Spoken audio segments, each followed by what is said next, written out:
गुरुयोग music सादर करीत आहे कसे गीत झाले.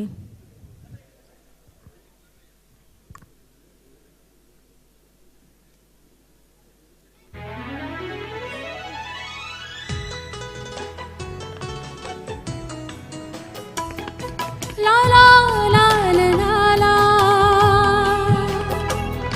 ला ला ला ला ला ला कधी शब्द आले सुरानी नहाले मलाही न कळले कसे गीत झाले.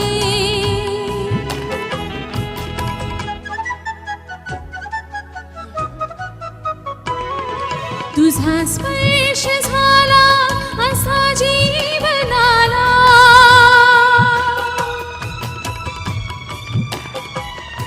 जणू लावले पंख वेड्या मनाला.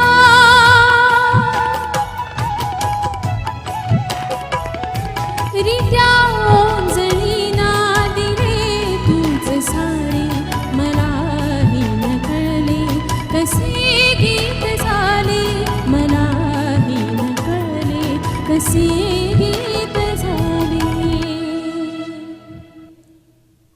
नमस्कार रसिक हो. हे जे गीत आता मी तुमच्यासमोर सादर केलं ते उदयदादांच्याच एका चित्रपटातलं आहे, घर दोघांचे नावाचं. आणि या गीताचे संगीतकार आणि मूळ गायिका दोघंही माझ्यासमोर बसलेले आहेत. खूप अप्रतिम गाणं हे आणि ते दरवेळी आमच्या कार्यक्रमाचं टायटल सॉन्ग म्हणून मी सादर करते.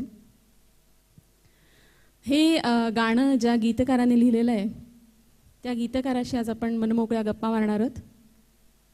त्या गीतकाराने फार कमी अवधीमध्ये बरीच सुपरडुपर हिट गाणी दिली.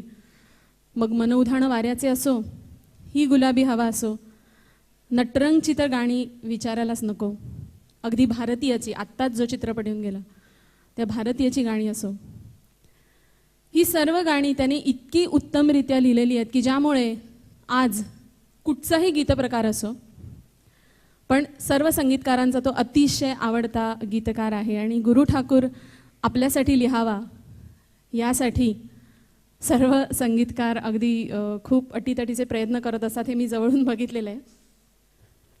आणि हा गीतकार हा फक्त गीतकार नसून तो लेखकही आहे, नाटककार आहे, संवाद लेखक आहे, पटकथाकार आहे, व्यंगचित्रकार आहे, अभिनयही तो करतो आणि उत्तम फोटोग्राफरसुद्धा आहे. तर आपण अशा या देखण्या अष्टपैलू व्यक्तिमत्वाचं स्वागत करूया. गुरु ठाकूर.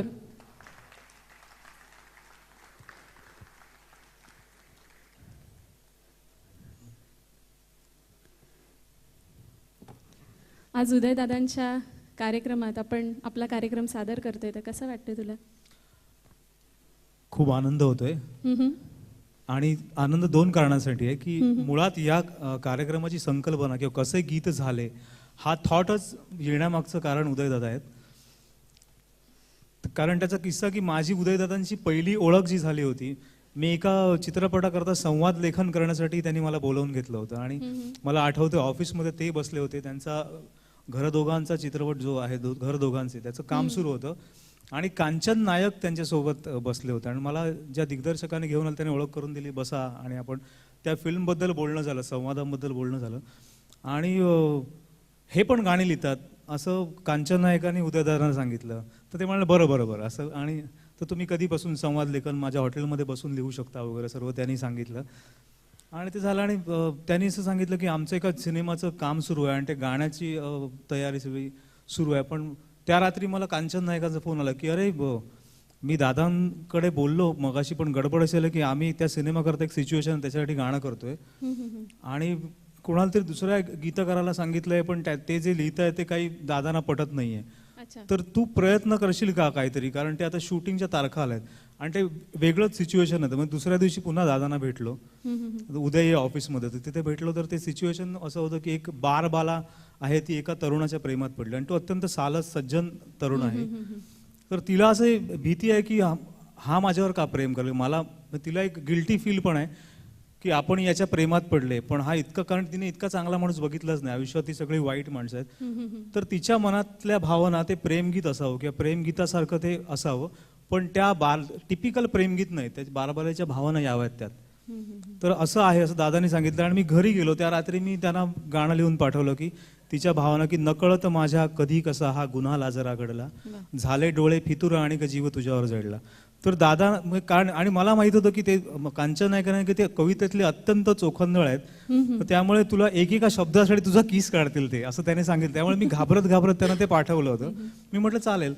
तर दादानी मला फोन केला, उद्या ताबडतोब या, अप्रतिम झालंय. आणि मी त्यांना भेटायला गेलो आणि मग त्यांनी इतकं कौतुक, ते म्हणाले की हे गेले कित्येक दिवस आमचा प्रयत्न चालला की मला हेच हवं होतं, तर हे सुचलं कसं तुम्हाला हे सांगा, असं त्यांनी मला सांगितलं, विचारलं.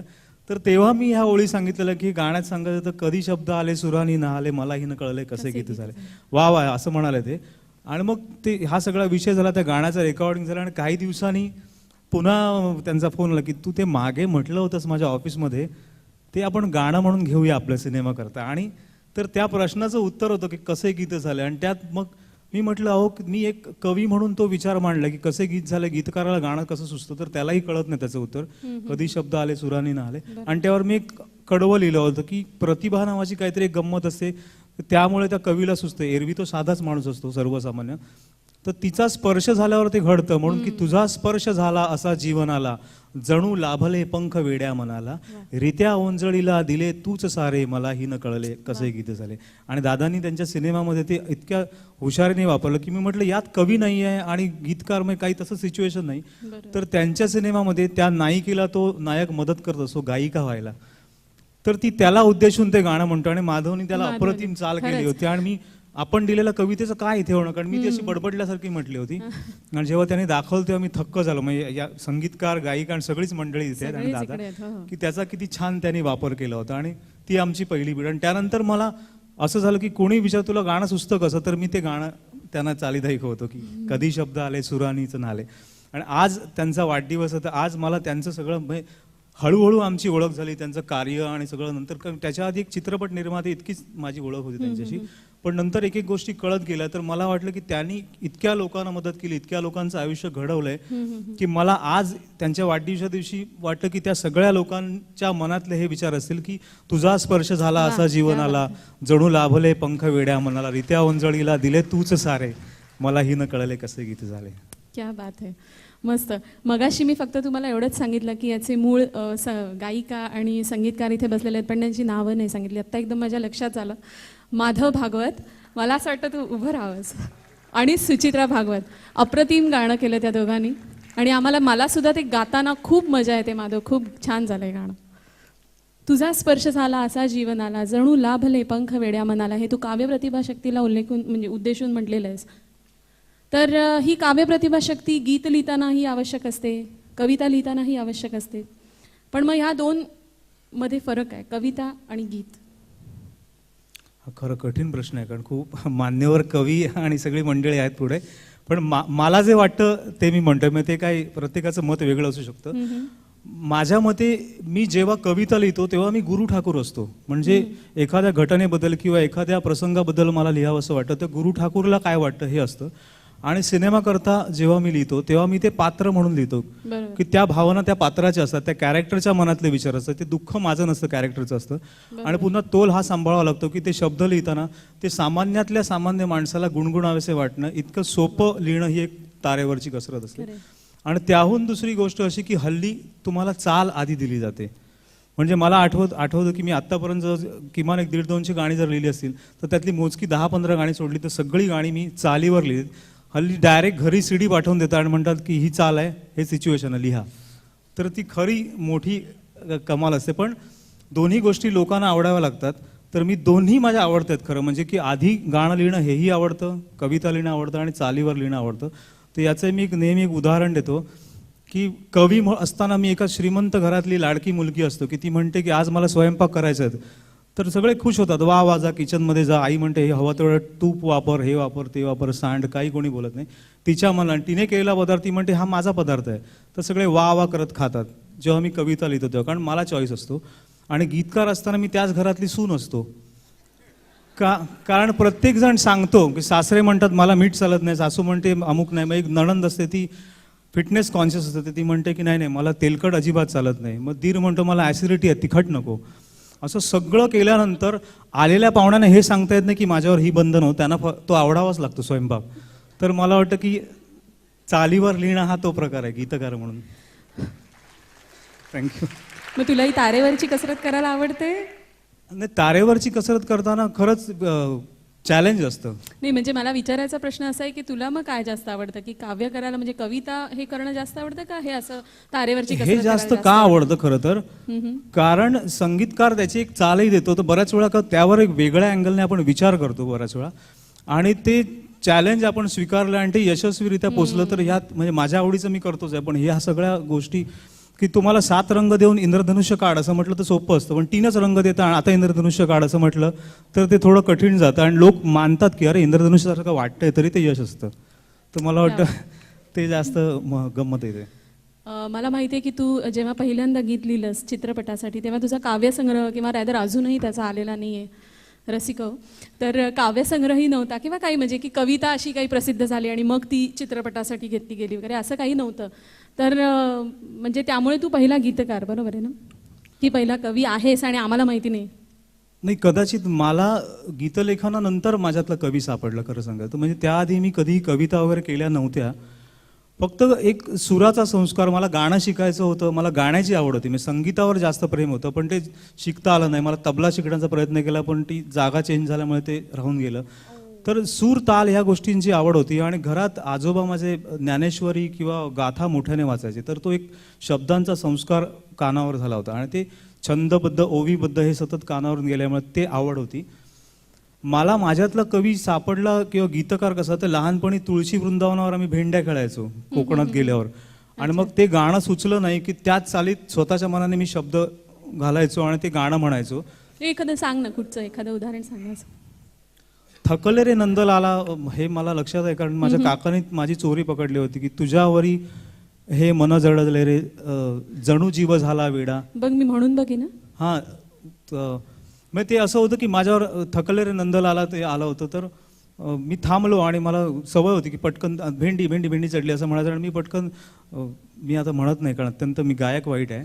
तू मला शब्द दे. तर तुझ्यावरी हे मन चढले रे जणू जीव झाला. पण तुमच्या वेळी अशी काही अट होती का की अंतरा आपण गायचाच वगैरे असं? नाही, ते होतच कारण वेळ भरपूर होता, तेव्हा टीव्ही नव्हता, त्यामुळे टीव्ही बघणं संध्याकाळी झालं, दिवे लागण झाले की ते आजोबा म्हणायचे, सांगायचे की ते पर्वचा म्हणा वगैरे आणि सगळं.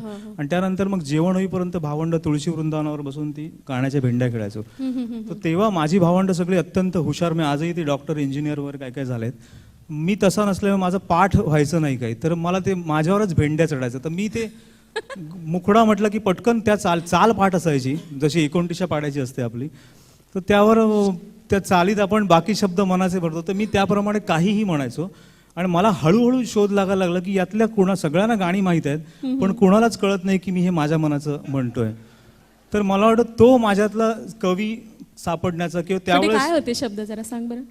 तुझ्यावरी हे मन जडले रे जणू जीव झाला वेडा, नकळे कधी रे मला लागला तव सख्या रे. मी म्हणून बघते. तुझ्यावरी हे मन जडले रे जणू जीव झाला वेडा, नकळे कधी रे मला लागला तव सख्या रे ओढा. मी नकळे कधी रे मला लागला तव सखया रे ओढा. तव प्रेमाच्या आठवणीने कंठ दाटून आला. कंठ दाटून यायची वेळ आली. तव प्रेमाच्या आठवणीने, तव प्रेमाच्या आठवणीने कंठ दाटून आला. थकले रे नंदलाला. हे मला लक्षात राहण्याचं कारण असं की त्या गाण्याच्या भेंड्या सुरू असताना माझे काका आले, त्याने ते खळ्यात सायकल थांबवली आणि ते माझ्याकडे ते गाणं ऐकत होते कारण त्यांचं आवडतं गाणं. आणि ते माझ्याकडे आलं आणि म्हणतं परत म्हण. मी पुन्हा म्हटलं ते, आणि ते कोकणी असल्यामुळे ते म्हणलं की हे मी कधीच ऐकलं नाही. ते म्हणाले की हे कुठून काढलं असतं. तर सगळी भावंड एकदम माझ्याकडे बघायला लागले. तर मी म्हटलं की नाही काका ते पुस्तकात आहे. तर तेव्हा गाण्याची पुस्तकं मिळायची. तर काका म्हणाले हो का, मग असेल. तर नाही सगळे म्हणाले भेंडी चढली भेंडी चढली, हा खोटं सांगतो. त्यावर काका म्हणाले गप रे, तो काय माडगुळकर आहे का. तर ना ती मला आज वाटतं की ती दाद होती त्यानंतर जवळजवळ 6 महिन्यांनी दिवाळीच्या सुट्टीत काका माझ्याकडे आले आणि काकांना संगीत कार्यक्रमाला जायचं किंवा ते निवेदन करणं वगैरे असे आवड होते, गावात जे कार्यक्रम व्हायचे. तर ते म्हणाले की मला ते पुस्तक दे रे, त्यांनी पाठपुरावा केला कारण त्यांनी एका कागदावर लिहून घेतलं होतं तेव्हा. ओके. आणि ते म्हणाले की कोणतं पुस्तक, तू मला ते थकलेल्या नंदरला ऐकवलं होतंस ना. म्हणजे तुला शब्द आठवत होते का परत का त्यांनी तेव्हा नाही, नवीन मला वाचलंस काहीच काहीतरी? आठवत नव्हतं. त्याने एका कागद म्हटलं कुठले, तर त्याने हे असं अच्छा. कागदावर दाखवलं त्यांच्या डायरीतलं. आणि त्यांना ती सवय होती की सुभाषित वगैरे पुरी सुंदर अक्षरात लिहून ठेवती डायरी होती. आणि त्यांची कृपा म्हणजे इतक्या वर्षानंतर आज ते मी जपून ठेवलं कागद. तो त्यांनी ते काका गेले माझे, बात है. तर पण ती आठवण आहे. कारण त्यांनी त्यावेळेस भाकीत केलं होतं की माझ्या आईला म्हणाल की, मी म्हटलं नाही काका, खरं तर मी ते मनानेच म्हटलं होतं. ते म्हणाले अरे मेल्या, मी 2-4 गायकांकडून गाऊन पण घेतलंय त्या म्हणजे त्या प्रोग्राममध्ये की हे कडवा म्हणा इकडे तुम्ही तुमका माहित नाही म्हणून. अरे बा. तर असं वाटायचं तेव्हाच काका गीतकार माझ्या झाला आईला होता म्हणाले की हा मोठेपणी मोठा कवी होतो असं ते कोकणीत म्हणाले. त्यावर आई आतून म्हणाले मराठी विषयात 52 मार्क मिळाले ते का, असं आईने म्हटलं होतं. पण तो कुठेतरी चालीत लिहिण्याची सवय डेव्हलप झाली. कॉलेजमध्ये चालीत लिहायला लागलो. मग काही गमतीत मी कॅन्टीनमध्ये बसलं की मित्र सांगायची चाल वाजवायची, ह्याच्यावर म्हण ह्याच्यावर म्हण, आणि मी गाणं करायचो. ती सवय डेव्हलप होता होता एकांकिकेसाठी लिहा असं करता करता मग मी काहीतरी गंमत म्हणून लिहायचो. आणि ह्या सगळ्या आमच्या ग्रुपला माहीत होतं. आणि आमचा तेव्हा थिएटरचा आणि याचा ग्रुप, मी नाटकात कामं करायचो, एकांकी करायचो, केदार वगैरे ही सगळी मंडळी होती तेव्हा. आणि त्यानंतर बऱ्याच वर्षांनी केदाराने जेव्हा फिल्म केली तोपर्यंत मी लेखन करायला लागलो, स्तंभलेखन करायचो. माझ्याच त्या कॉलम्सवरती सटायर म्हणून एक मालिका, हसाचे तेव्हाच ते कटकू, टिपरे पण लिहिलं होतं. श्रीयुत गंगाधर टिपरे, आणि नाटक लेखन वगैरे सुरू होतं. पण गाण्याच्या त्या वाटेला गेलो नव्हतो कधी, कारण कविता म्हणजे खूप रिस्पेक्ट असल्यामुळे हे आपलं काम नाही असं मला ठाम खात्री होती. तर एक दिवशी केदार संध्याकाळच्या वेळी आला आणि म्हणाला की डायलॉग झाले का, हो तुझ्याकडे वेळ आहे आता, मग का आपल्याला अजय अतुलकडे जायचं, आता चल लवकर, ते आपल्या पिक्चरची गाणी झाली आहेत, चल चल म्हटलं. तर तो गेलो आणि तिकडे सगळं त्याने ऐकवलं. हे ते तेव्हा छमछम करत आहे बदन, ते श्याम अनुरागीने लिहिलं होतं आणि ते गाणं ऐकवलं वगैरे. आणि मग तो म्हणाला तुला एक गंमत ऐकवतो अजून.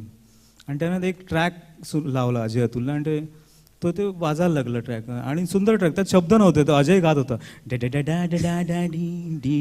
असं, तो कंटिन्यू गात. मी त्याच्याकडे बघत होतो कारण मी डायलॉग्स करत होतो, त्यामुळे मला हे का ऐकवतो. तो केदार म्हणाला तू चालीत लिहितोस ना, मागे आपण त्या एकांकिकेसाठी आणि तू केलं होतंस ना आपलं ते तुम्ही मीसाठी पण तू गाणी. म्हटलं काय ह्याच्यावर काय सुचतं का बघ ना. म्हटलं अरे मी गीतकार नाही, ह्याच्यावर कसं लिहिणार. तर तो म्हणाला नाही, आपल्याला ना 11th वरला गाणं करायचं, शंकर महादेवनला हे त्याच्याकडनं गाऊन घेणार आहोत आपण. पण शंकर महादेवन 2-3 दिवसच आहेत, त्यानंतर त्यांच्या दौऱ्यावर जाणार आहेत कुठेतरी. पण हे लवकर जर गाणं झालं तर आपण प्रयत्न करू, त्यांना रिक्वेस्ट करू, तर तू ट्राय तरी कर, नाही झालं तर नको, मग तू डायलॉग करू. म्हटलं पण अरे काय लिहू. तर तो म्हणाला तशा सिच्युएशन संपल्या आहेत सगळ्या फिल्ममधल्या, कारण ऑलरेडी गाणी झाली होती. पण ना पिक्चरचं एक थीम सॉन्ग आपण करूया, असं फिल्मची थीम. तर मला त्या थीम सॉन्ग म्हणजे काय ही मला कळलं. मग थीम सॉन्ग म्हणजे काय, तर अरे फिल्मची थीम नाही का, मनातलं ऐकू येतं बायकांच्या, त्याला तर याच्यावर काहीतरी करतं, बायकांच्या मनातलं येतं, याच्यावर काय बसवून त्याने परत ऐकलं डडा डाडाडी सगळं ऐकलं मी. तर मी त्या अजय अतुलला म्हटलं की अरे डडा डाडाडी मला हे साऊथ इंडियन सारखं वाटतं, तर याच्यावर मी तुला इतकीच मदत करू शकतो. अजय म्हणाला तू नानी घे, याहून काही करू शकत नाही. आणि त्याने मला ती कॅसेट होती तेव्हा, तर कॅसेटवर घेऊन गेलो. मी घरी गेलो, बराच वेळ ऐकलं, मला काही सुचेना. मग मी ना ते फिल्मचे डायलॉगही कम्प्लीट करायचं होतं, शूटिंग लागलं होतं, तर मी ते डायलॉग्स ऐकू लागलो, लिहू लागलो. तर लिहिता लिहिता मला असा शोध लागला की माणसाला दुसऱ्या माणसाच्या मनातलं ऐकू आलं तर काय भयंकर गोष्ट आहे. आणि मी त्या बायकांच्या मनातली वाक्य लिहित होतो. ऑफिसमध्ये एक बाई बसली आहे, कामाचा विचार करते, मनात घरी सासूबाई नळ उघडा ठेवला तर नसेल, आणि ते सगळं कालच्यासारखं, की दुसरी बाई विचार आज गॅसवाला गेला येऊन तर पुन्हा 8 दिवस येणार नाही, पुन्हा यांचे पाय धरा, असे ती वेगळी वाक्य लिहित होतो. आणि मला वाटलं की खरंच मला जर समोरच्या मनातलं ऐकू आलं, तो मायाशी बोलतो आणि मनात वेगळा विचार करतो, तर केवढा गोंधळ उडेल. आणि तिथे मला कुठेतरी ते टोक सापडलं. आयुष्यातलं पहिलं गाणं ते मी ट्रॅक लावला आणि ते डा डा डी डे डा डा डा डी डी डा डा डे असं वाचलं. आणि मला ते का होते बेभान कसे गईवर, ते म्हटलं हा कॉन्ट्रास्ट आहे. आणि मनाची सगळ्यात मोठी गोष्ट ऐकू येत असेल तर ती कॉन्ट्रास्ट, की माणूस इथे एक वेगळा आणि त्याच्या टोकाचं मनात चाललंय. तर मग मी तो सगळा कॉन्ट्रास्ट लिहिता येईल का म्हणून मी सगळं लिहित गेलो. आणि म्हणजे जवळजवळ 5व्या मिनिटाला ते गाणं अख्खं लिहून काढलं होतं मी ते वाचलं आणि म्हटलं अरे हे झालं की गाणं. तेव्हा मलाही माहीत नव्हतं की हे छान गाणं होईल, हिट होईल काही. मी ते लिहिलं आणि मग फोन केला हळूच की हे कसं वाटतंय. तर तो म्हणाला की ठीक आहे घेऊन ये वगैरे. आणि का होते बेभान पासून होतं आणि मायेच्या हळव्या स्पर्शाने हे त्या गाण्यात आहे हे मला माहीतच नव्हतं. कारण तिथून त्याने असं केलं आणि मला एवढंच लक्षात होतं की जिथे डाडा डाडा केलं तिथे गाणं लिहायचं. फिल्मच्या रेकॉर्डिंगला आम्ही गेलो स्टुडिओला, ह्याला जुहूला स्टुडिओ, तिथे पोचलो आणि तिथे तो म्हणाला की अरे ह्याचं सुरुवात कुठे लिहिली आहेस? तो म्हटलं तू इथूनच दिलं. नाही नाही ते हू पण आहे, तिथे गाणं करायचं. तो म्हटलं अरे इथे काय होतं? तेवढ्यात केदार म्हणलं की इथे आपण लिपसिंकने करणार आहोत, घरात तो फॅमिली बरोबर आहे आणि त्याला पहिल्यांदाच त्यांच्या सगळी नाती उलगडली आहेत की मनातलं एकवलं आईचं मनात आपल्याबद्दल हे आहे, भाऊ वडील, आणि प्रत्येक गोष्ट डेव्हलप होते आणि मग त्याला कळतं की हे इतकं गोड घर आहे, आपण कधीच या माणसांना ओळखू शकलो नाही. तर ते स्टुडिओला तो शंकर महादेवन यायच्या आधी 5 मिनिटं मला त्या ओळी सुचल्या की मायेच्या हळव्या स्पर्शाने खुलते, नात्यांच्या बंधात धुंद मोहरते, मन उधाण वाऱ्याचे गुज पावसाचे, क्या बात का होते बेभान कसे. तसं ते ओव्हन फ्रेश गाणं जसं शंकर महादेवने गायलं होतं तसं ते अजून सगळ्यांच्या मनात तितकंच फ्रेश आहे नाही का? तर ते आपण ऐकूया नचिकेत देसाईकडनं.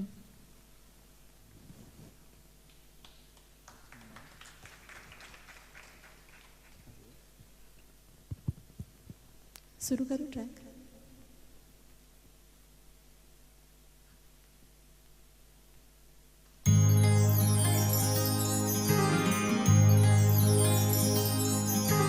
मायेच्या हळव्या स्पर्शाने खुलते, नात्यांच्या बंधात धुंद मोहरते. मायेच्या हळव्या स्पर्शाने खुलते, नात्यांच्या बंधात धुंद मोहरते. मन उधाण वाऱ्याचे घुस पावसाचे, का होते बेभान कसे गहिवरते. मन उधाण वाऱ्याचे घुस पावसाचे, का होते बेभान कसे गहिवरते. मन उधाण वाऱ्याचे. टाळ्या मिळतील. ना ना ना ना ना ना ना ना ना ना ना ना ना ये हे ना ना ना ना ना ना ना ना ना ना ना ना ना ना ओ ओ ओ. येऊ द्या सगळ्यांकडून.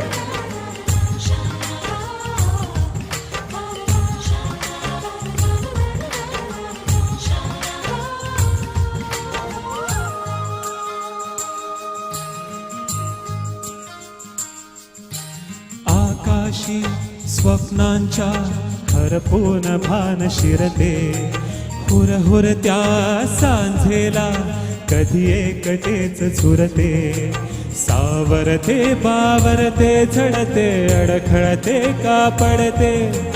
कधी आशेच्या हिंदोळ्यावर मन हे वेडे झुलते. मन तरंग होऊन पाण्यावरती फिरते, अनक्षणात फिरुनी आभाळाला भिडते. मन उधाण वाऱ्याचे घुस पावसाचे, का होते बेभान कसे गहिवरते. मन उधाण वाऱ्याचे घुस पावसाचे, का होते बेभान कसे गहिवरते. मन उधाण वाऱ्याचे.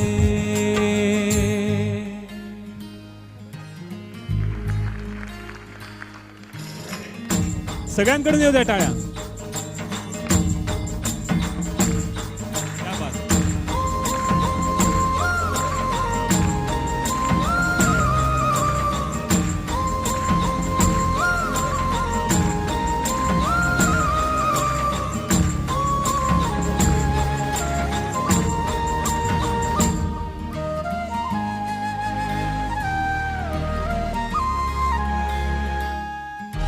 ऋण झुणते गुणगुणते, कधी गुंतते हरवते. कधी गहिऱ्या डोळ्यांच्या डोहात पार बुडते. तळमळते सारखे बापडे, नकळत का भरकटते. कधी मोहाच्या 4 क्षणांना मन हे वेडे झुलते. जाणते जरी हे पुन्हा पुन्हा का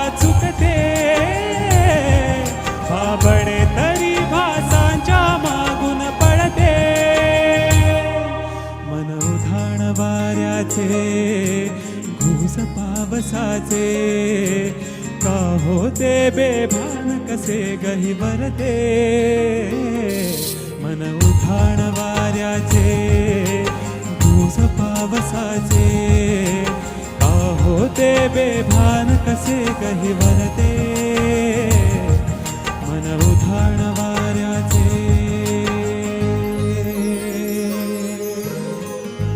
थँक्यू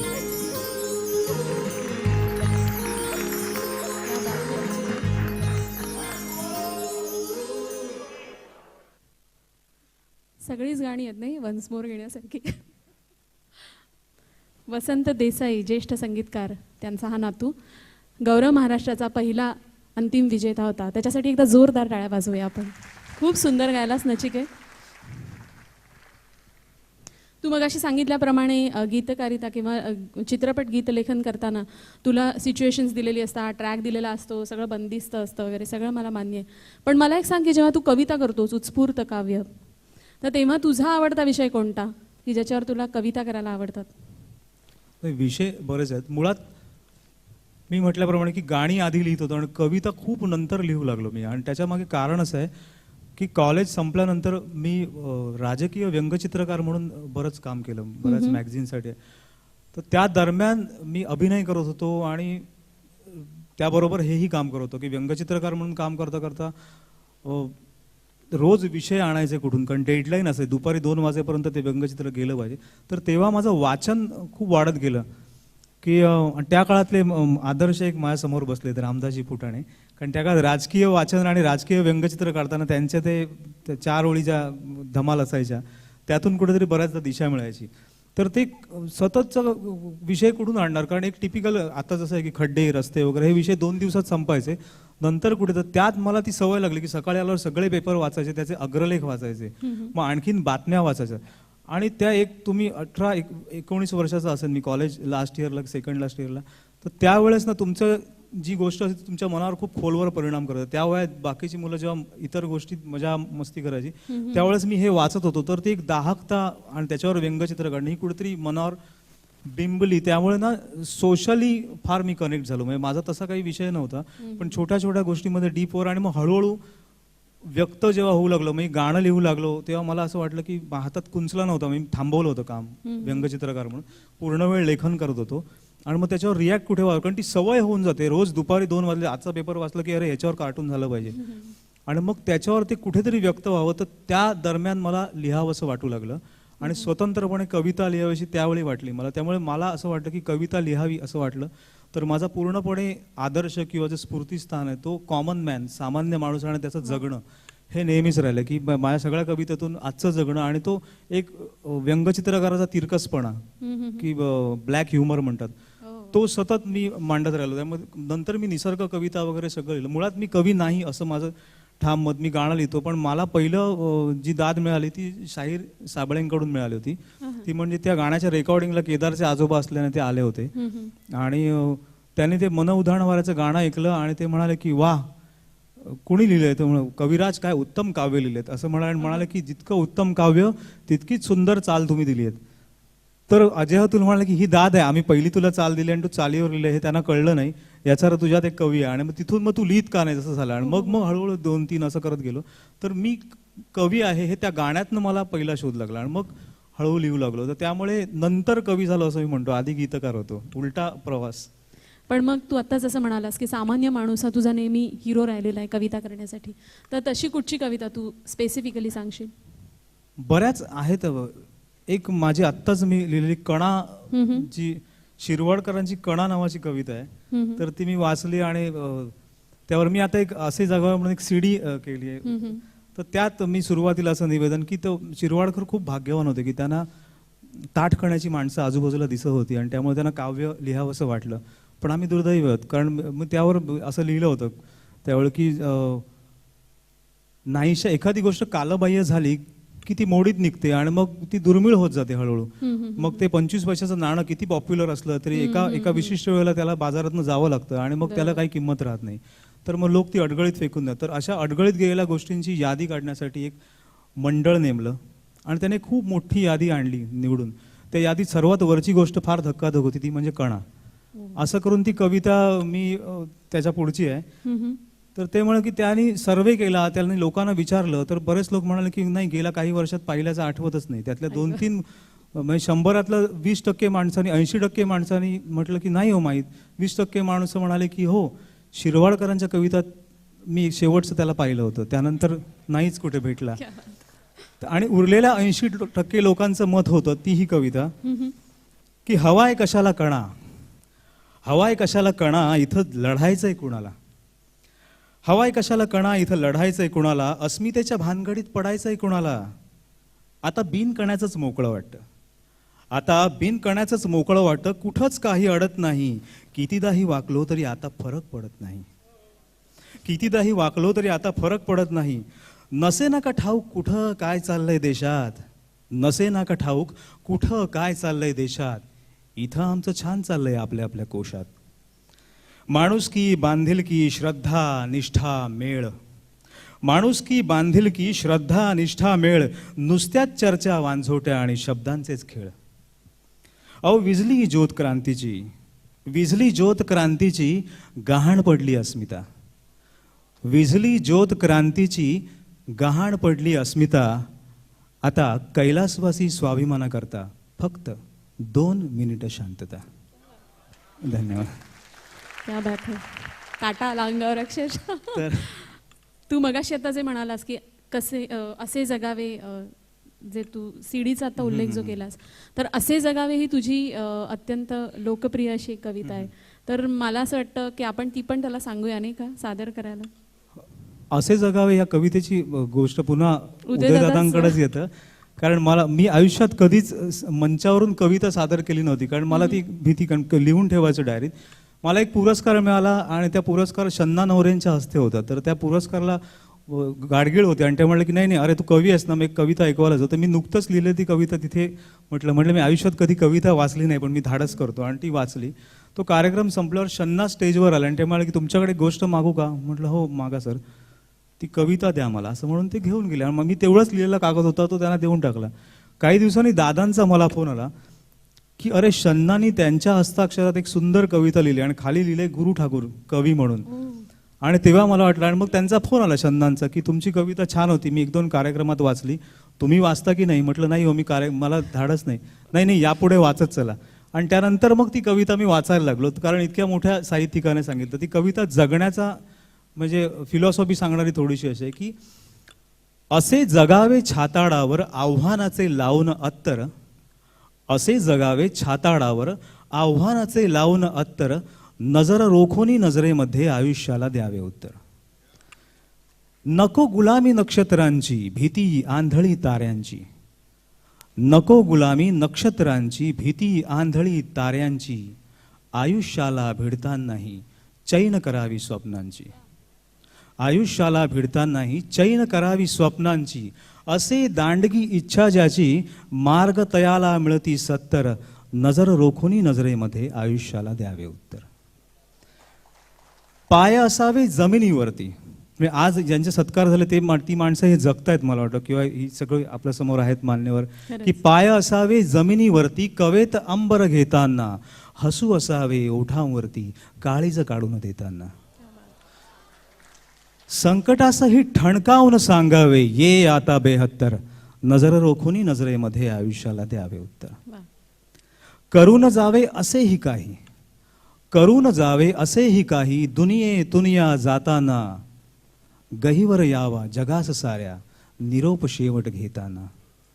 करून जावे असेही काही, दुनिया जाताना, गहिवर यावा जगास साऱ्या निरोप शेवट घेताना. स्वर कठोर त्या काळाचाही, क्षणभर व्हावा कातर कातर, नजर रोखूनी नजरेमध्ये आयुष्याला द्यावे उत्तर. धन्यवाद. क्या बात है. खूपच अप्रतिम कविता आहे आणि ही कविता जेव्हा जेव्हा आम्ही आमच्या या कार्यक्रमात सादर करतो तेव्हा अगदी लोक आवर्जून ही कविता उतरवून वगैरे घ्यायचे आमच्यासमोर बसून. तर तेव्हा आम्ही असं ठरवलं की ही कविता त्याचा कारण कविता संग्रह असा नाही आहे, तर त्यामुळे आम्ही गुरुयोग म्युझिकतर्फे ही असे जगावे नावाची CD मध्ये ही कविता सादर केली. आणि त्या CDचं अजून एक वैशिष्ट्य म्हणजे त्याच्यामध्ये कवी सौमित्र यांनी सुद्धा गुरुच्या काही कविता म्हटलेले आहेत. तर हा एक जरा विरळा योग होता की म्हणजे एक कवी म्हणजे मगाशी पाडगावकर जसं म्हणाले पण तसं ह्या दोघांमध्ये खरंच नाहीये. आणि त्यामुळे सगळेच कवी एकमेकांवर प्रेम कर. मला वाटतं कवीमध्ये एक वेगळं नातं असतं. मी सहोदरपणाची भावना असते ना, की आमची आई एकच असते सरस्वती, खरंच आहे. त्यामुळे भावंडांची भावना, मोठा भाऊ लहान भाऊ अशी एक भावना असते नेहमीच. तर मी नेहमी म्हणतो की सहोदर आहोत आम्ही. खरंच खरंच. तर या असे जगावेमुळे सुद्धा गुरु घराघरात पोचला. आणि तसंच अजून एक गुरुचं काम की असं मला वाटतं कोणीतरी तुला अशाच एका सहोदरांनी सांगितलं होतं की हे एक काम असं आहे की जे केल्यावर लोक रिटायर झाले तरी हरकत नाही. तर ते कुठचं काम? श्रीरंग गोडबोले यांनी मला नटरंग नावाचा सिनेमा आला तर श्रीरंग गोडबोलेंचा फोन आला. मी सिनियर गीतकार म्हणून त्यांना नेहमी, तर गुरु इतकं छान काम केलंस की आता तुला रिटायर व्हायला हरकत नाही असं ते म्हणाले होते. की म्हणजे ही दाद होती त्यांच्याकडून. तर कारण त्यात मी सगळ्या गोष्टींना म्हणजे प्रत्येक माणूस छान काम करत असो, प्रत्येक कलावंत उत्तम काम करत असो, पण तशी संधी मिळणं खूप महत्त्वाचं असतं. तर नटरंगने मला ती संधी दिली की त्याचं संवाद लेखन, अभिनय सगळ्याच गोष्टी केल्या. आणि त्यात मी आत्तापर्यंत न केलेलं काम जे होतं की म्हणजे लोकसंगीतात मी फार काही केलं नव्हतं, पण त्यासाठी मी रिसर्च करून म्हणजे कटाव, बैठकीची लावणी काय असते, पडावरची लावणी काय, हे इतकं केलं की त्यानंतर म्हणजे जी त्यातली तज्ज्ञ मंडळी होती, म्हणजे विश्वास पाटलांचा मला फोन आला की म्हणजे असं वाटतंय की तू का तिकडे ह्यालाच जन्माला, चौफुलालाच जन्माला आलास, असं त्यांनी मला, ही दाद आहे म्हणजे त्यांच्याकडून की. तर असंच काम झालं ते. जगदीश खेबुडकरांनी सुद्धा खेबुडकरांचा मग जी माणसं लहानपणापासून मी आदर्श मानवतो की म्हणजे ज्यांचे शब्द आपल्यावर संस्कार होतात, की मी असं म्हणतो की ज्यांच्या शब्दावर माझं बालपण पोचलं गेलं त्या मंडळींनी मला दाद दिली की. तर त्यामुळे माझ्यासाठी नटरंग ही सगळ्यात मोठी गोष्ट आयुष्यातली असं म्हणू शकतो आपण. खळे काकांनी मला बोलावून हे केलं होतं, श्रीनिवास खळे, की खूप छान. तर ही मंडळी सगळी, त्यामुळे नटरंग माझ्यासाठी आयुष्यात मोठी घटना होती. नटरंगमध्ये तू अभिनय पण केला होतास. हो, शिरपतराव, आणि तो बऱ्याच जणांनी ओळखला, मी सुद्धा ओळखलं नव्हतं तुला. तर तो पण एक पैलू मला तुझा. नेहमी की याचं श्रेय मी दासबोधाला देतो, कारण माझे आजोबा दासबोध वाजायचे आणि ते नेहमी मला एक त्यातलं लक्षात राहण्यासारखं गोष्ट म्हणजे की अभ्यासोनी प्रगटावे ना तरी झाकोनी असावे, प्रगटोनी नासावं हे तो मूर्ख लक्षण, असं ते नेहमी म्हणायचे. तर ना माझ्या एक लहानपणी ना ते पक्क डोक्यात बसलं होतं. तर मी आयुष्यात प्रत्येक गोष्ट तेव्हा अर्थ कळला करताना होता का रे तुला? तेव्हा कळला नव्हता. मला असं वाटायचं की ते अभ्यासाला बस म्हणून सांगतात, त्या वयात वाटायचं. त्यामुळे पण नंतर कळलं आणि ते मी कायम लक्षात ठेवलं की अभ्यासाने प्रगटावे. तर कुठली गोष्ट अर्धवट न करत 100% जर असेल तरच उतरावं. तर नटरंगाच्या वेळी मी ते केलं होतं, कारण मुळात आनंद यादवांनी अट घातली होती की मी ही कादंबरी देईन, पण 100% ते जर उतरलं संवादामध्ये, ती भाषा कोण लिहिणार आहे असं त्यांनी खूप परीक्षा घेतली होती. त्यामुळे ते म्हणाले की एक ड्राफ्ट, एक सीन लिहून आणून दाखवला तरी चालेल. तर रवीने माझ्याकडे एक सीन दिला होता आणि तो म्हणाला की सर असं असं म्हणाले. आणि मी अक्षरशः तो सीन लिहिला त्या भाषेत. आणि त्यांच्याकडे रवी जाऊन मी गेलो नव्हतो, कारण ते प्राध्यापक आणि खूप कडक आता सगळं ऐकलं होतं. तर मी वाट बघत होतो घरी. 1:30 वाजेपर्यंत मी घरी जेवलोही नव्हतं. 1:30 वाजता रवीचा फोन आला आणि तो म्हणाला की सर म्हणाले की विद्यार्थी 100% पास असं म्हणून. कारण त्यांनी पहिलाच प्रश्न विचारला की हे कोल्हापूरचे आहेत का असं म्हणून, म्हणजे ज्यांनी लिहिलं आहे ते. तर ती दाद होती. आणि मग त्यानंतर कारण त्या भाषेचा पूर्ण अभ्यास करून, चिवराळ भाषा असेल, काय बोलतील, कारण मी मुंबईतच जन्माला आलो, काही संबंध नाही, आणि घरी कोकणी बोलली जाते. त्यामुळे दोन्ही तसा काही, तर मग ते शोधून सर्व केलं, पण अभ्यासोनी प्रकटाव. त्यामुळे मग ती संपूर्ण अभ्यास करूनच ते केलं. नटरंगची सगळी गाणी पण तू लिहिली होतीस. हो. ती सगळ्या बाकीच्या ज्या लावण्या होत्या त्या तर म्हणजे विसरण्यासारख्या नाहीच आहेत, पण त्याहूनही सगळ्यात महत्त्वाचं एक जे गाणं तू लिहिलंस की जे दरवेळी म्हणजे अगदी अजूनही ऐकताना अजयने अप्रतिम गायलंय, अप्रतिम म्युझिक ट्रॅक बनवलेला आहे, अप्रतिम लिहिलंयस, तर ते म्हणजे खेळ मांडला. त्या खेळ मांडल्याबद्दल काय काय सांगशील? खेळ प्रत्येक सिनेमात मी म्हटलं की ते कॅरेक्टर होऊन मी लिहितो की त्या कॅरेक्टरला काय वाटेल, पण मला वाटणारी भावना आणि कॅरेक्टरला वाटणारी, म्हणजे कवीची भावना आणि कॅरेक्टरची भावना जेव्हा एक होते ना, तेव्हा मला वाटतं ते जास्त भिडतं. कारण म्हणजे मलाही हेच म्हणाय, मी असो तर हे असाच वागलो असतो. आणि ऐकणाऱ्या प्रत्येकाची भावना जेव्हा त्या गाण्याशी जुळते तेव्हा ते गाणं प्रत्येकाला भिडतं. म्हणजे ऐकणाऱ्याला वाटतं की हे माझं गाणं आहे, तर ते गाणं अजरामर होतं, ते सोडून द्यावं. म्हणजे लोकांचं होऊन जातं ना, तेव्हा गीतकाराला जास्त आनंद असतो. म्हणजे माझं गाणं आहे असं म्हणण्यापेक्षा प्रत्येक जण म्हणतो की हे माझं गाणं वाटतंय, तर मग ती खात्री होते की हे चिरंतन राहणार गाणं. राहील असं. तर या गाण्याच्या वेळी असं झालं की ते सिच्युएशन सांगितलं मला. मी लिहितच होतो सिनेमा. तर रवी म्हणाला की तो त्याची धडपड चालू आहे एक काम करण्यासाठी, त्याला त्या बायका मिळत नाहीत, फिरतो गावात आणि इतके दिवस मेहनत करून बसवलेला फळ आता उद्ध्वस्त होणार, तमाशा बंद पडणार आणि आपलं स्वप्न अपुरं राहणार. या फ्रस्ट्रेशनने घरी आला आणि त्याला वाटतं की बायकोला तरी सांगावं, कोणीतरी आपल्या दुःखात सहभाग घ्यावं. तर बायकोला मी तुला काहीतरी सांगा असं म्हणतो आणि बायको झोपा की गप असं म्हणून त्याला वाटतं की आपलं कोणीच नाही, कलावंताला कोणी नसतं त्याच्या पाठीशी. म्हणून मी नेहमी म्हणतो कलावंताला नातेवाईक मित्र असण्यापेक्षा रसिक हा त्याचा सगळ्यात जवळचा क्या मित्र बात. असतो मला वाटतं. आज आणि खूप- कारण सगळ्यांना बरेच इथे आहेत खरंच. मंडळी पटेल की तुमचे घरचं तुमचं फार उशिरा कौतुक करतात, जे तुमचे रसिक तुमची पाठ थोपटतात आणि हा म्हणजे नक्की काहीतरी चांगलं करत असणार आहे असे तुमचे नातेवाईक म्हणतात. खरी गोष्ट आहे. त्यामुळे सगळ्यात जवळचा आणि मला आतापर्यंत मी घडत गेलो म्हणजे व्यंगचित्रकार म्हणून, लेखक म्हणून, नाटककार म्हणून, तर मी म्हणतो की त्या वळणावर एक योग्य रसिक मला भेटला आणि त्याने सांगितलं की छान चाललंय म्हणून मी पुढे गेलो, नाहीतर मी खरंय. कधीच करू शकलो. तर मला तो सगळा माझा प्रवास आठवला, तो संघर्ष. आणि मला वाटलं की त्या गुणा कागलकरची आणि माझी गोष्ट वेगळी नाहीये की कुठल्याच कलावंताची एखादा, कारण कसं चाकोरीबद्ध असतं की कॉलेजला जा, डिग्री घे, नंतर जॉब कर. हे प्रत्येक माणसं म्हणजे कुठल्याच मुलाचे आई वडील म्हणजे आत्ता बदललाय काळ हो, टीव्हीमुळे, आता जरा बदलला. पण कोणाचेच आई वडील तू कॅमेरामन हो किंवा तू असिस्टंट डिरेक्टर मग तू डिरेक्शन मध्ये जा असं आतापर्यंत सांगणं होत नव्हतं. आधी शिक, नोकरी बिकरी बघा आणि मग ते काय धंदे कर असं की नाटक बिटक. तर प्रत्येक माणसाची गोष्ट मला वाटलं की माझा संघर्षाचा काळ आठवला, खूप लांबला होता म्हणजे 25-30 आली तरी. आणि मग मला हे लिहितोस का छान, पण ते नोकरीचं बघ आता कुठेतरी असं खूप जण सांगायचे. आणि मी ऑडिशनला जायचो, मी मॉडेलिंगही करायचो, सिरियलमध्ये ऍक्टिंग करायचो, पण ते मग टेम्पररी काम असायचं. मग तू काल बघितलं सिरियलमध्ये, मग आता कामाला कुठे असं विचारायचे की नाटकात काम करतं बरं आणि जॉब कुठे असं. तर मला नंतर मी लपायचो, लग्नांना वगैरे जायचो नाही नातेवाईकांच्या, कारण ते नातेवाईक मला बघितलं इकडे रे म्हणजे. आणि हे इतकं होतं की मी पॉप्युलर होऊन बऱ्यापैकी पैसे कमवायला लागल्यानंतरही गंगाधर टिपरे मी लिहित होतो आणि एकाने विचारलं की आता टिपरे लिहितोस ना, हो ओळख असेल ना तुझी, मग ते प्रभावळकरांना सांगून सारस्वत बँकेत जॉब बघ ना एखादा, असंही मला सांगितलं होतं. तर ही म्हणजे मानसिकता असताना तुम्हाला कळलं असेल की किती भयंकर संघर्ष असतो तो.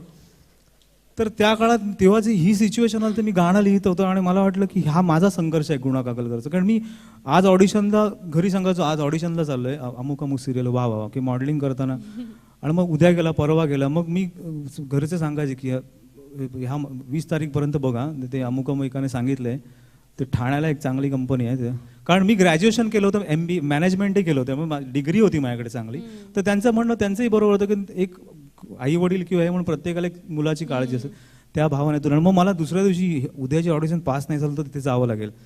तर ती जी धडपड असायची ना, तेव्हा मी आतल्या कुठच्या तरी देवाला विनवायचो की आता हे काम होऊन दे प्लीज माझं. तर त्यावेळी जी कला असेल त्या कलेचा देव तुमच्या पाठीशी, त्याच्या एकावर श्रद्धा असते, बाकी जग तुमच्या विरोधात असतं. तर त्याला आपण आळवत असतो. मला वाटतं की गुणा काकलकर तेच करत असावा. आणि मग मला मी म्हटलं की हे, कारण मी गेलो ना तर ते सिच्युएशन झालं होतं आणि मी म्हटलं की याच्यावर मी छान काव्य काहीतरी विचार करतो. तर अजय म्हणाला नाही काव्य बिव्य काय विचार करतो, 8 दिवस झाले मी ट्रॅक रेडी आहे माझ्याकडे. आणि त्याने मला ट्रॅक ऐकवला. मी म्हटलं ठीक आहे याच्यावरच लिही, वेगळं काय करू नको, आता परत नवीन चाल करावी लागेल. बरोबर मी घेऊन आलो आणि त्याने ऐकवलं होतं. तर मला ते कसं असं सक्सेस म्हणजे गाणं यशस्वी होणार की ते कधी कधी 2 मिनिटात सुचतं ना ते पटकन. तर मी निघालो तिथनं आणि त्याने मुखडा ऐकलं होतं, मी गुणगुणत चाललो आणि मला वाटलं की तो माझ्या आतल्या देवाला मी विनवतोय. तर तेव्हा ते तुझ्या पायारेशी कुणी स्थानतोर नाही, ते एक एक गोष्ट की तुला माझी दया का येत नाही, म्हणजे बाकी सगळं चाललंय, जो तो माणूस सेटल होतोय, हे होतोय, तो प्रत्येकाला यश मिळतंय, मीच काय घोडं मारले अशा भावनेतून तो त्याला विनवतोय. आणि त्याच्यावर आपला देव असल्यामुळे त्याच्यावर तो म्हणजे जसं तुकाराम विठ्ठलाशी भांडायचे तर त्याची ती भावना आहे. आणि मी अजूनही धीर सोडलेला नाहीये, कारण कुठलाच खरा कलावंत म्हणजे एखादे मला सांगतात मला पण नाटकात यायचं होतं पण नंतर मी जॉब केला, म्हणजे असं खूप जण सांगतात की मला खूप जण आता भेटतात की कुठे आहे, मी आता नेव्हीमध्ये आहे, मी पण पूर्वी गाणी लिहायचो कॉलेजमध्ये पण नंतर सोडलं मी ते. असं नसतं कोणी सोडत. मला वाटतं की तर जो खरा त्याच्यावर प्रेम करत असतो तो ते करतोच मागे लागणं. तर ते त्या कलावंत तू ती सोडत नाही आपली कला कधी, त्याच्यावर जीव गेला तरी मी असं असतं. तर ती भावना त्यात मांडत गेलो. आणि मी घरी गेलो आणि अजयला फोन केला, कारण मी ते मोबाईलवर घाई टाईप केलं होतं आणि अजयला म्हटलं हे असं सुटलं. तर 10:30 पावणे 11 वाजले. तर पावणे 11ला अजयने ते चालीत म्हणून बघितलं आणि त्याने फोन केला की आईला मी रडलो रे. तर म्हणलं काय काय, तर म्हणलं की अरे नाही तुला कल्पना नाही गुरु, मी आणि अतुल जेव्हा मुंबईत स्ट्रगलसाठी आलो तेव्हा आम्ही कित्येक दिवस त्या पार्ल्याला कोणतं अमुक त्याकडचं भुर्जीपाव खाऊन दिवस काढायचो, मग पत्कींकडे असेच करतो. आमचा अख्खा स्ट्रगल आठवला आम्हाला तुझ्या या ओळीमध्ये. तर मग ते झालं. मग नंतर त्यांनी रवीला ऐकलं, तर रवी म्हणाला की मी जे संपल्यानंतरचा संघर्षाचा काळ होता माझा, जॉब आणि हे, तर तो माझा अख्खा स्ट्रगल मला आठवला. आणि मग मला वाटलं की प्रत्येकाला जर त्याचं आठवतंय तर हे सक्सेसफुल आहे गाणं. आणि मग ते वाटलं की आणि ते आणि click झालं. त्याचा अजून एक किस्सा आहे ना, त्याची मोठी शेतकऱ्याचा. पावती ते जे आपल्या गडकरीला जे झालं होतं ते गाणं झालं. म्हणजे कुठलं गाणं किती वर्षांनी त्याची भावना आपल्याला पोचते, ते मोठा किस्सा. की आम्ही गडकरीला कसे गीते झाले म्हणून कार्यक्रम हा जो करत होतो, तर त्याच्या आधी जवळजवळ एक 7-8 महिन्यापूर्वी विजय पाटील नावाचे एक नंदुरबारून मला फोन आला की नमस्कार, मी विजय पाटील बोलतो. हां बोला साहेब, तुमचं गाणं ऐकलं आणि फार आवडलं आणि भिडलं, तुमच्या गाण्याने माझा जीव वाचवला असं ते म्हणाले. ते म्हटलं तर मी ते कमलेश भडकमकर आले होते आमच्याकडे, तर त्यांच्याकडनं तुमचा नंबर घेतला आणि फोन केला. माफ करा, रात्री उशिरा त्यांनी फोन केला होता. तर म्हणून काय, तर साहेब अशी अवस्था झाली होती की सुसाईड करावं. आणि मी चाललो होतो, तर मग काय सुचत नव्हतं. आणि तुमचं हे गाणं ऐकलं, तर त्याच्यामधल्या ओळी ऐकल्या की करपलं रानं जळलं शिवारं, परी नाही धीर सांडला खेळ मांडला. तर मला वाटलं ज्याचं करपलं रानं जळलं शिवारं तेनं धीर नाही सोडला, तर आपण का सोडावा, असं म्हणून साहेब परत आलो. ते म्हणाले की मला नटरंग सिनेमा काही माहीत नाही, भोंग्यावर गाणं लागलं होतं ते मी ऐकलं आणि मी ते आलो. तर मला वाटलं, मलाही खरंही वाटत नव्हतं की फोनवर कोणी असं सांगेल. त्यामुळे मी हिला सांगितलं, मला वाटलं कोणी कमलेश बिमलेश ग्रुपमध्ये मस्करी करू शकतं आपली, म्हणजे चढवण्यासाठी. तरी सगळी घटना सगळे मित्र केपबल आहेत. 6 महिने हे प्रसंग सगळा झाला. आणि गडकरीच्या प्रयोगाला ते विजय पाटील आले होते. आणि मी म्हटलं की असा किस्सा झाला होता, तर ते उभे राहिले आणि त्यांनी हात दाखवला, मी आलोय. ते नंदुरबारून त्या कुठल्या तरी कामासाठी आले आणि त्यांनी ती जाहिरात पाहून ते थांबले होते. आणि त्यानंतर ते स्टेजवर उभे राहिले. मी म्हटलं की लोकांना एकदा बघू द्या. तर त्यानंतर त्यांनी तो अख्खा किस्सा सांगितला, साधारण एक 50चे ग्रह असतील. आणि ते गाणं ते रडत गायले आणि ते म्हणलं की आज यांच्या शब्दामुळे मी जिवंत आहे. तर मला वाटलं की इतकं भिडणारं गाणं, म्हणजे मी अजयचं मला आवडतंच, पण त्या माणसाने त्या भावनेसकट रडत जे गाणं म्हटलं होतं त्याला तोड नाही. आणि मग ते तर मला वाटतं की ही खूप मोठी दाद होती त्या गाण्यासाठी. आणि म्हणजे त्यांची एक्सप्रेशन्स खरोखरीच आउट ऑफ दिस वर्ल्ड होती, कारण त्यांनी ते खरं स्वतःहून अनुभवलेलं कळत होतं, म्हणजे त्यांच्या गाण्यातनं सुद्धा. तर हे गाणं आपण सादर करूया. मी बोलवते नचिकेतला.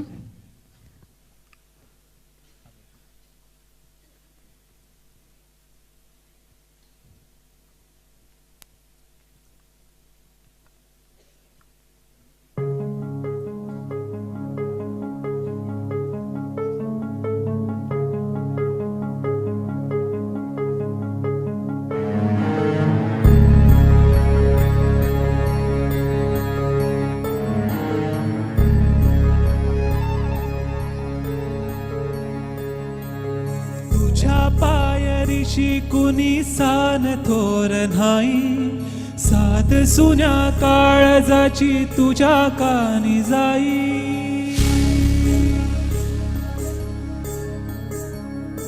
हे तरी देवा सरना ह्यो भोग कशा पायी, हरवाली वाट दिशा अंधारल्या धाई.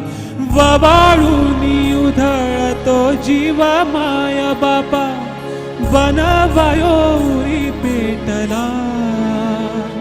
खेळ मांडला मांडला मांडला, खेळ मांडला मांडला मांडला, खेळ मांडला देवा, खेळ मांडला.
गाळ्याला भुई परिचित अंगार जीवाला जाळी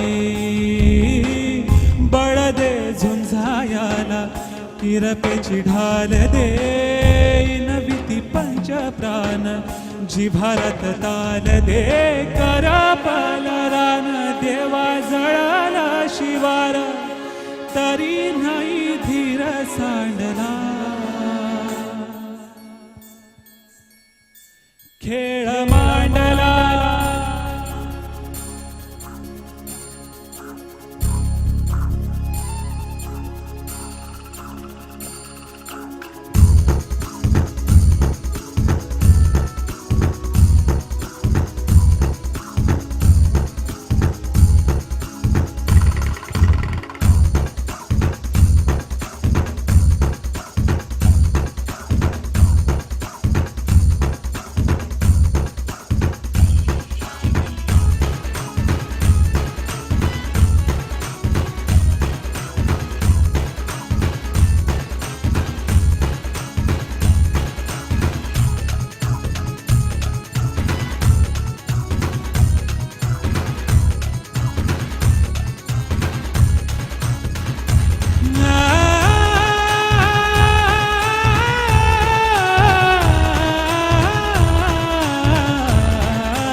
वा वा वा खूपच छान. गुरु, एक प्रश्न विचारायचा आहे तुला. कोमल काया की मोह माया कोण? ते लावणीबद्दलच लिहिलंय मी. नाही नाही नाही तरी पण ही कोण कोमल कायावाली? अप्सरा आली याच्यासाठी की कोमल काया कोण असं नाही. तिथे सिच्युएशन असं होतं की एका सौंदर्याचं वर्णन करायचं आहे आणि त्यामुळे मग ती विशेष. पण तरी असं कसं सुचलं म्हणजे अचानक? मी सॉरी आता हा प्रश्न विचारायला लागतोय मला की असं एवढं सुंदर की कोणालाही हेवा वाटावा, इतकं सुंदर कसं याला सुचतं?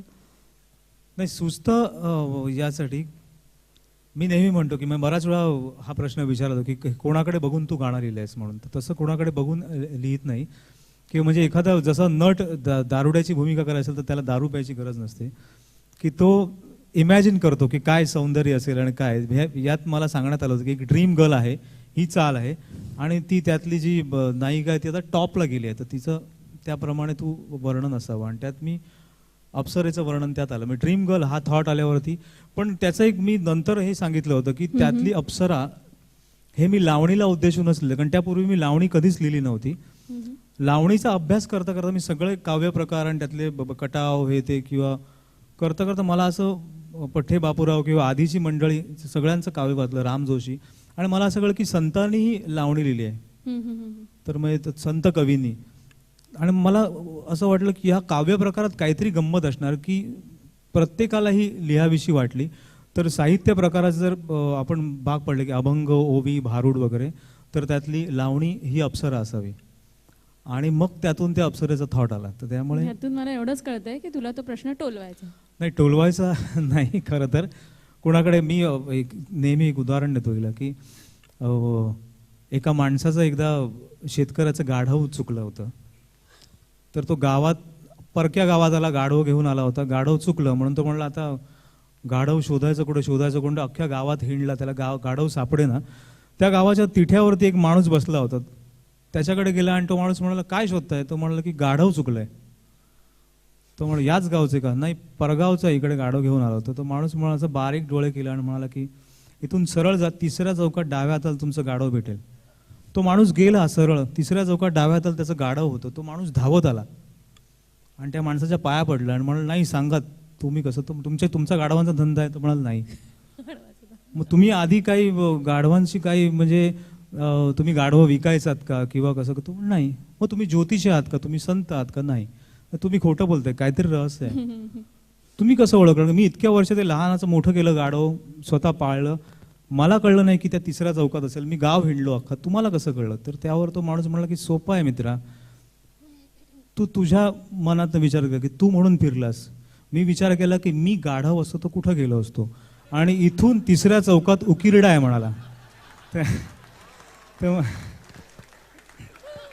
तर मला वाटतं कवीला ही कला अवगत असावी लागते की त्याला गीतकाराला. अप्सरा असतं. त्यामुळे मी गुणा काकलकर असतो तो काय झालं असतं असा विचार केला. मला अप्सराला भेटायची गरजच नाही. पण अप्सरा जर खरंच भेटली तर नक्की प्रेमात पडेल तुझ्या एवढं. नाही, ती मी ते गाणं तिची सांगेन तुझ्यासाठी लिहिलंय. ओके. ते गाणं आपण सादर करूया. हे नक्की.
टाळ्या चालतील ना?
अप्सरा आली हे जसं तू एक लिहिलेली याच्यातली लावणी होती जी खूप फेमस झाली. ॲक्च्युली ती लावणी आहे हे पटकन म्हणजे हे गाणं आहे, सुंदर गाणं आहे असंच आधी वाटायचं की ती लावणी आहे अशा याने ते ती नजर दिलीत तुम्ही आम्हाला. तर तशीच अजून एक लावणी म्हणजे अजय अतुल श्रेया खरंच आहे वेगळ्या पॅटर्न मध्ये त्यांनी वेगळ्या चाल पॅटर्न मध्ये केली. केली होती लावणी.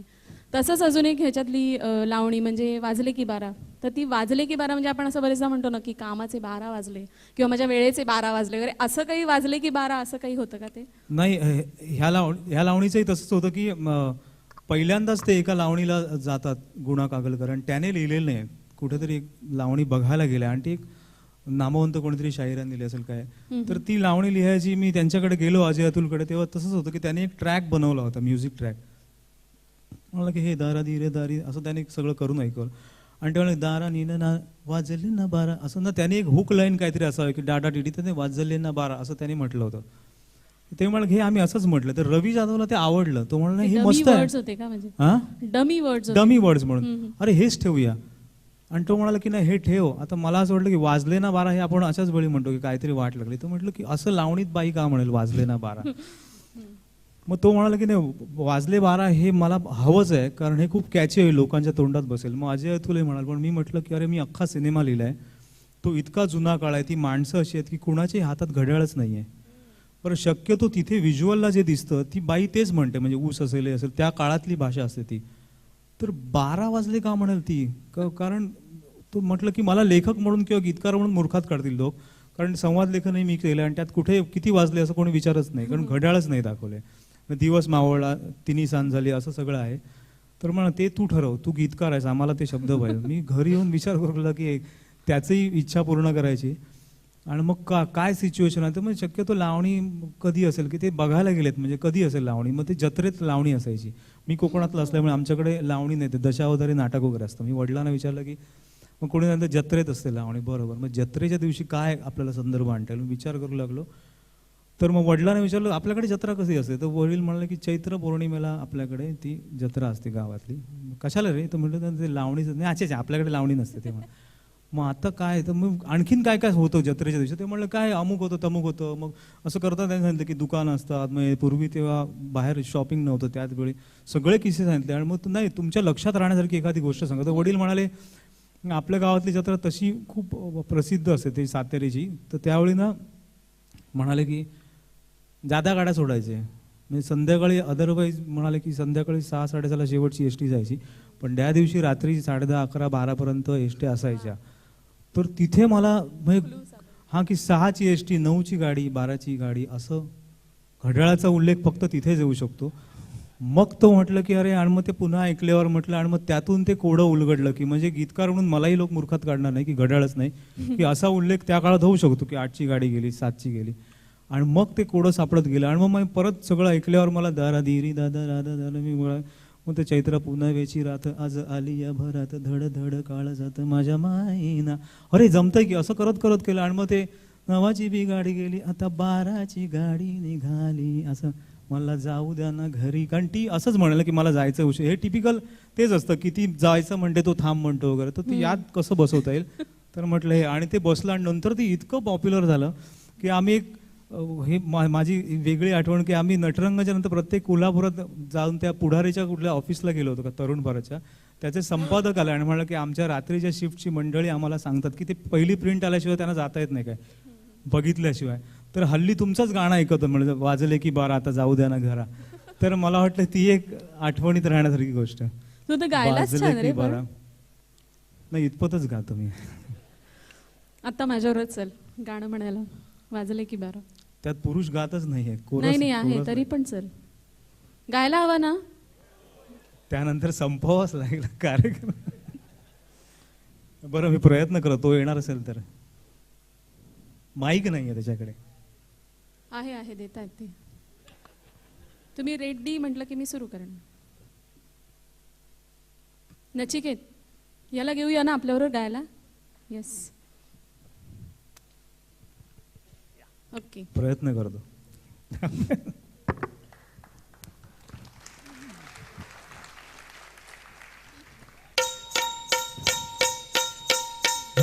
तुमची पण साथ हवी आहे टाळ्यांची.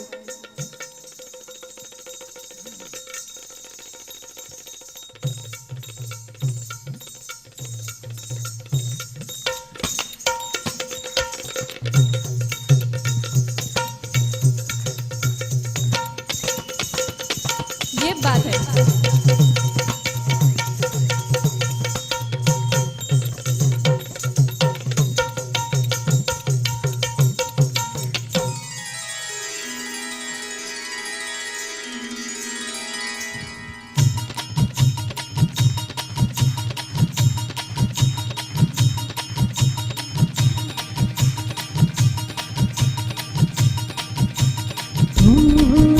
रात्रीत पुनवेची रात आज आली या भरात धड धड काळ जात माझ्या माईना कधी कवा कुठं कसा जीव झाला येडा पिसा त्याचा नाही बर वसा तोर राईना टाकली की मर्जी तुमच्या सोडीन मी आले फिरती छाया रंगी राया चिंबवणी मी झाले राया सोडात तरी पाळे नाही बरी पुन्हा भेटू कवा तरी साजना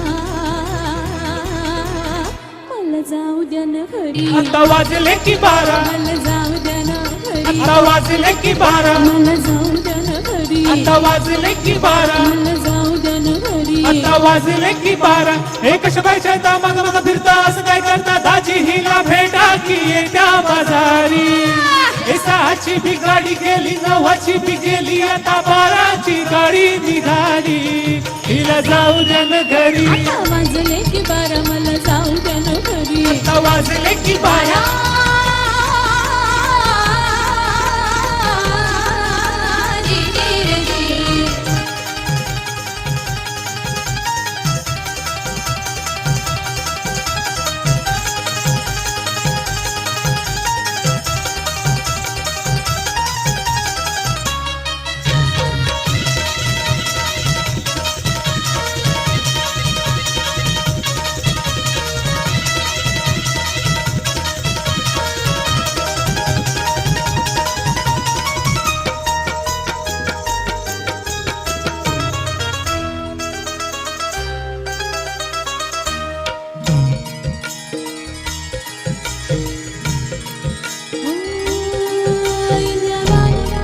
रूप माझं उभी छानी छानी अंबऱ्यात आधार वळतीस कबूतर ही माझ्या उरात भवताली भय घाली रात मोकाट ही जाण्याची उभा भय कशा काय नजर उभ्या गावाची नारी गा आहे नजर उभ्या गावाची हे शेत आलं राखणीला राघवाल गोळा शिळ आली अडून कोणी करून तिरपा डोळा आता कसं किती चाकू सांग कुठवर डाकुराय भान माझं मला राहीना मला जाऊ द्या ना घरी आता वाजले की 12 मला जाऊ द्या ना घरी आता वाजले की 12 मला जाऊ द्या ना घरी आता वाजले की 12 मला जाऊ द्या ना घरी आता वाजले की 12 रे कशा बाईच्या दामाग मग फिरता असं काय करता दाजी हिला भेटा की येत्या बाजारी एसाची भी गाडी गेली नवाची भी गेली आता 12ची गाडी निघाली हिला जाऊ द्या ना घरी आता वाजले की 12 मला जाऊ द्या ना घरी आता वाजले की 12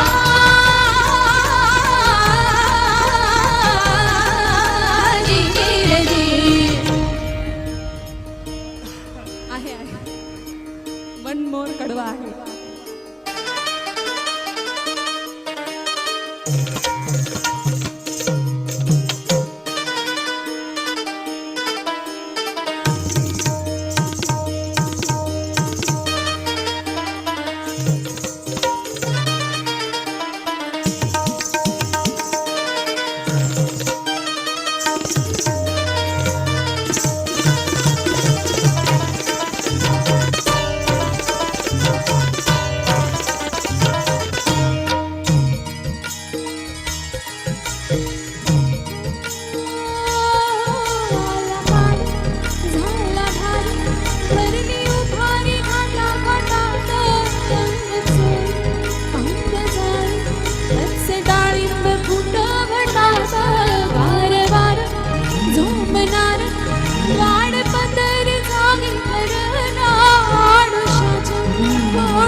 राखू कळला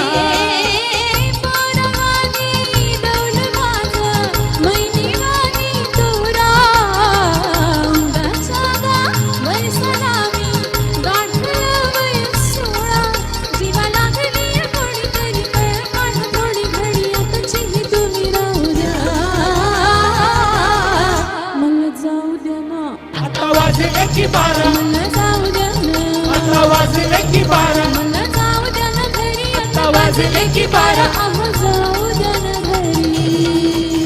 एकाच पैशाचा मनोबल फिरता असं काय करता धाची हिला भेटाची त्या बाजारी सहाची ती गाडी गेली नवाची ती गेली आता बाराची गाडी निघाली हिला जाऊ द्या ना घरी आता वाजले की बारा मला जाऊ द्या ना घरी. आता वाजले की बारा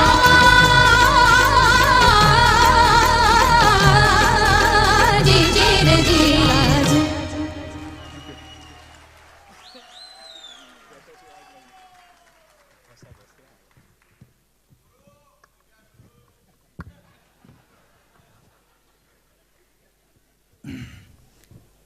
नांदी ते भैरवी असं गुरुने सगळं काही लिहिलेलं आहे. त्याच्यामध्ये लावणी आली, पोवाडा आहे, भारूड आहे. पण आज आपल्याकडे वेळेची कमी आहे आणि त्यामुळे आम्ही आता सगळी जी गाणी आम्ही अदरवाईज कार्यक्रमात घेतो ती सगळी घेतली नाही आहेत. पण गुरुने एक उत्कृष्ट भैरवी लिहिली आहे. तर मी त्याला असं विनंती करेन की भैरवीबद्दल आम्हाला काहीतरी सांग. त्या भैरवीबद्दल. भैरवी लिहायची असं काही हे नव्हतं की सिनेमा करता गाणी लिहितो वगैरे. पण असंच झालं की एका कार्यक्रमाला गेलो होतो, गाण्याचा कार्यक्रम होता. माझ्याबरोबर एक मित्र होता, त्याला गाण्याची जशी आवड तशी त्याला वेळेचं पण एक बंधन होतं की अरे कारण तो नवी मुंबईला कामाला होता. रात्री आता 10 वाजता झाले, आता निघायला हवं कारण अमुक वाजे पण घरी पोहोचतो, सकाळी मला जायचं आहे. आणि मी म्हटलं की हे शेवटचं गाणं आहे, कैवल्याच्या चांदण्याला भुकेला चकोर असं गाणं होतं. तर तो म्हणाला की कशावरून काही फेकतोस. म्हटलं अरे ही भैरवी आहे, ह्याच्यानंतर गाणं नसतं. तो म्हणला असं कसं तू सांगू शकतोस. म्हटलं अरे भैरवी आहे, भैरवी गाणं शेवट. याच्यावर आमचा वाद झाला. पण हे म्हणजे ज्यांना गाणं कळतं त्यांच्यासाठीच आहे राव, म्हणजे आम्हाला कसं कळणार की शेवटचं गाणं. नाही तर मी आता गेलो असतो असं तो म्हणाला. तर मी याच्यावर विचार करू लागलो की जशी भैरवी सुरांमधनं आहे ती शब्दांमधनंही ती असावी की प्रत्येक ज्याला संगीत कळत नाही त्याला शब्दात न कळा की आता हे शेवटचं गाणं आहे. आणि मग भैरवी शब्दात लिहावी असं मला वाटलं. आणि मग मी ते कागदावर उतरलं ते माझ्या डोक्यात. मी तेव्हा घरी जाताना रात्री विचारलं काय करावं. आणि मग की प्रत्येक कलावंताला असं गाणं की मी कैवल्याच्या म्हणतात पण ज्या रसिकाने आपल्याला इतका वेळ साथ दिली तर तेच गायला तो कलावंत, तर त्याला मनापासून लोकांना सांगतो की एवढा वेळ तुम्ही मला ऐकलत आणि मला तुमचा निरोप घेताना जळावलंय. तर ते त्या शब्दातनं की यावं असं करत ती भैरवी लिहिली मी. आणि सांगायला आवडेल की भैरवी लिहिली योगिता चितळेंनी तिला कंपोज केलंय आणि आता रवींद्र साठे यांनी नुकतीच गायली, रेकॉर्ड झाली. आणि इथे पहिल्यांदाच आम्ही तुमच्यासमोर ती सादर करतो कारण अजून बाहेर कुठेही ती कोणी ऐकली नसावी. सीडीसाठी उपलब्ध नाही. आणि या भैरवीनंतरच आपला कार्यक्रम इथे समाप्त होतोय. उदयदादांना मी भरभरून शुभेच्छा देते की तुम्हाला भरपूर आरोग्य आणि अत्यंत आनंद देणारं असं आरोग्य मिळो. आणि दरवर्षी 29 मे असाच साजरा होत हो, राहो. जो आजवर होत आलेला आहे आणि ती परंपरा तशीच 200 मगाशी जसं 216 वर्ष जे झालं तर तसं ते हो अशी आम्ही दोघांकडनं मी ते भैरवी आधी फक्त 2च मिनिटं कारण प्रत्येकाची ओळख झाली. मला वाटतं कलावंत आणि रसिकाची ओळख प्रत्येकाची होणं गरजेचं आहे. योगिता चितळेंची ओळख झाली नाही कारण ते स्वतः संगीत विशारद आहेत. अनेक चित्रपटांकरता मालिकांकरता गायल्यात. मृगजळ सिनेमा करता त्यांना अल्फा गौरव झी गौरव पुरस्कार होता. स्वतः म्युझिक कंपोजर आहेत. दीनानाथ मंगेशकर ट्रॉफीच्या विजेत्या आहेत. सारेगमप आदा बर्जे नावाच्या हिंदी मालिकेच्या विजेत्या गाण्याच्या कार्यक्रमाच्या. गझलवर उर्दू गझलांचा कार्यक्रम होता. मला वाटतं तलत अजीज त्याला हरिहरन होते तर त्यांचा फायनलिस्ट आहेत, जिंकले आहेत. असं बरंच आहे म्हणजे मला आता ते सिनेमांची नावं आणि गाण्यापेक्षा की तर ही ओळख त्यांची कोणी करून दिली नाही. मला वाटतं की माझ्याबद्दल तर बराच वेळ बोलतायत. तर जसं म्हटलं की सहोदर ही भावना असल्यामुळे मला वाटतं की तुमच्यापर्यंत पोचावं. म्हणजे निरोप घेतो आता रसिक हो जे वाक्य आहे तर तिची ही भावना असावी माझी आणि प्रत्येक कलावंताची भावना असते जी मी त्या भैरवीत मांडले. तर माझी निरोपाची तुम्हाला जे सांगायचं आहे मला ते त्या भैरवीतनं मी मांडले. नक्की तुम्हाला आवडेल.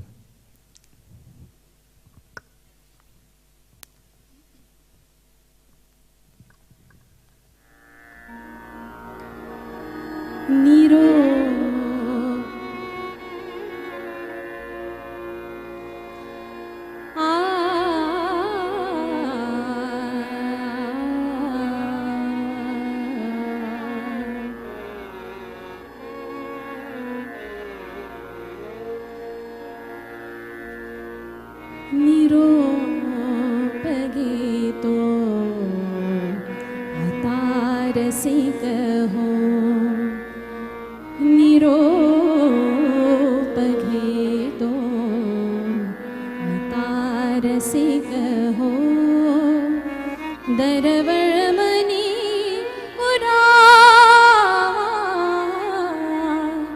दरवळमणी पुरावा स्वरतालाच्या सवे बहरला स्वरतालाच्या सवे बहरला लोभसाच रहावा लोभसाच रहावा निरोप घेतो आता रसिक हो निरोप घेतो आता रसिक हो दरवळमणी पुरावा दरवळमणी पुरावा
नमस्कार मित्रांनो, आपल्या सर्वांच्या उपस्थितीमुळेच या कार्यक्रमाची उंची वाढलेली आहे. गुरुने चांगली संध्याकाळ सादर केलेली आहे. URL फाउंडेशनवर आपलं प्रेम असंच निरंतर राहावं ही अपेक्षा व्यक्त करतो.